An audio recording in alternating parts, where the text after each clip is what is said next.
Welcome to Mishna study Masechet Kilayim Perek Tet Mishna Het. This Mishnah, it's a pretty fundamental Mishnah, and we're going to speak out what makes something Shaatnez, right? So if you have a, you're wearing a linen shirt and wool pants, is that okay?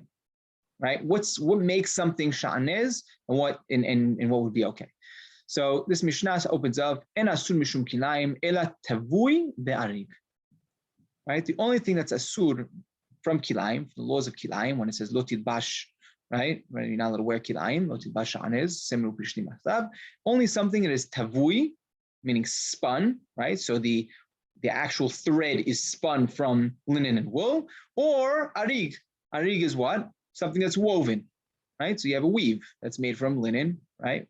One string from linen and one from wool, right? That would also be asur mishum kilayim. Shne'emar lo tilbash sha'anez. The pasuk says, "Don't wear sha'atnez." What's sha'anez? Davar shu shua tavui venoz. Right? So it's used almost like as an acronym that it's something that is shua. So Anabamic says shua is something that's literally stuck together, like glued together, right? Huad dibuk. Right? Usually because a lot of times you'll smooth out a surface before you actually, stick it together. The Targum Unkilu says, "Betah et habayit," right? When it's talking about by tzaraat, vishua et beta, right? So it's actually to go ahead and, you're smoothing it out. But tivui, what's tavui? The second item, right? So that's shua. Shua is stuck together. Tavui is when you mix linen and wool together and you actually spin a yarn. Right, so you're spinning a thread. You're spinning one thread from two different types of materials. That's also asur. Venoz, right? What's venoz? The last one. That's something that is woven from those two different materials. He said it's from the shon ha'anmanim, right? I don't know. Armenian. I don't know exactly what language it is, but it means that it's something that's it's woven together as one. And if he does go ahead and do so, then it's going to be asur. That's going to be considered a clothing of Kilayim.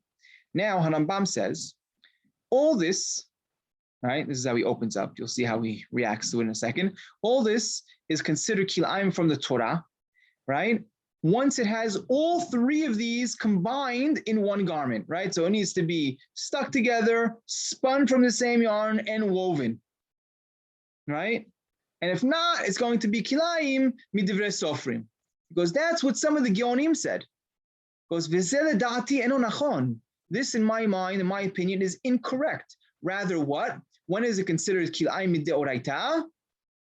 It's considered kilayim min doraita when it has one of the three, right?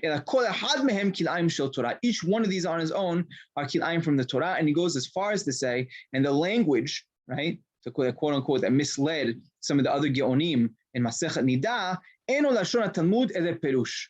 It's not the language of the original Talmud, rather it was inserted as a commentary, and it misled some of the Geonim to understand that you need all three of these to be Kilayim Midoraita. Rambam says, no, all you need is one of the three to be Kilayim Midoraita.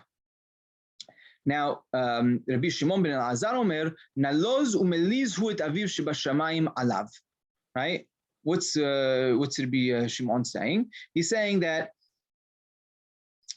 what's Shaatnez? It's something that distances the truth and the rahamim of Hashem from him. Why is he doing it? Meaning what? When someone wears Shaatnez, it's a commandment that it's not something that you even have a ta'ava, you have any lust to wear. I want to wear kilayim.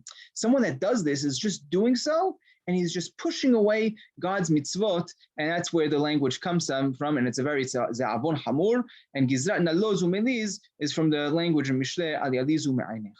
Right, so that sums up this Mishnah. So according to Harambam, all you for lo tilbash sha'anez mideoraita is one of the three, either stuck together, spun, or woven. Everything else would be something, right? That's midivrei sofrim, right? If it's something, it would be a kilayim midrabanan according to Harambam. I'm not exactly sure right here, right? Because he's saying all three, any one of these three are deoraita. But I guess if you have one thread that's stuck into your clothing or things like that, we'll see how the rest of the perek plays out.